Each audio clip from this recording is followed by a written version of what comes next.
இதை மட்டும் நீங்கள் ஒரு தடவை செஞ்சு சாப்பிட்டீங்கன்னா போதும். கேக்கு கடையில் வாங்கவே மாட்டீங்க. அவ்வளோ ஈஸியாக இருக்கும். கேக்கு செய்ய தெரியாதவங்க கூட இதை சூப்பராக செஞ்சுருவீங்க.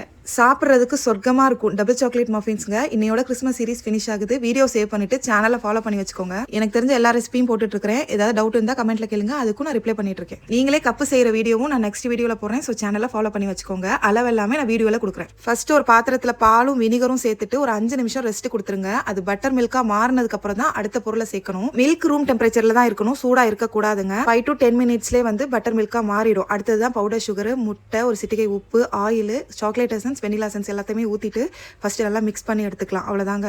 இதுக்கப்புறம் மைதா மாவு, கொக்கோ பவுடரு, பேக்கிங் சோடா அது மட்டும் தான் போடணும். பேக்கிங் பவுடர் போடக்கூடாது. அவ்வளோதான். இது எல்லாத்தையுமே ஜலிச்சுட்டு ஒரு தடவை நல்லா மிக்ஸ் பண்ணி எடுத்துக்கோங்க. இப்போ மாவு கட்டி இல்லாமல் மிக்ஸ் பண்ணதுக்கு அப்புறம் தான் நம்ம வந்து டபுள் சாக்லேட் சேர்க்க போகிறோம். டார்க் சாக்லேட்டும் மில்க் சாக்லேட்டும் நான் சேர்த்துக்கிறேன் துருவி. நீங்களும் வந்து சாக்கோ சிப்ஸ் இருந்தால் சேர்த்துக்கோங்க, நல்லாயிருக்கும். இது எல்லாத்தையுமே மிக்ஸ் பண்ணி கப்புக்குள்ளே ஊற்றி வச்சுட்டு ஒரு 20 நிமிஷம் 180 டிகிரி செல்சியஸில் வச்சுருக்கணும். அவனாக இருந்தாலும் குக்கராக இருந்தாலும் 10 நிமிஷத்துக்கு ப்ரீ ஹீட் பண்ணணுங்க. ஏர் ஃப்ரையராக இருந்தால் 3 நிமிஷத்துக்கு ப்ரீ ஹீட் பண்ணணும். ஏர் ஃப்ரையரோட டெம்பரேச்சர் 160 டிகிரி செல்சியஸில் 15 மினிட்ஸ் வச்சு எடுக்கணும். ட்ரை பண்ணி பார்த்துட்டு என்கிட்ட சொல்லுங்கள். கேக்கு பிடிச்சா ஒரே ஒரு லைக் மட்டும் போடலாம்ல.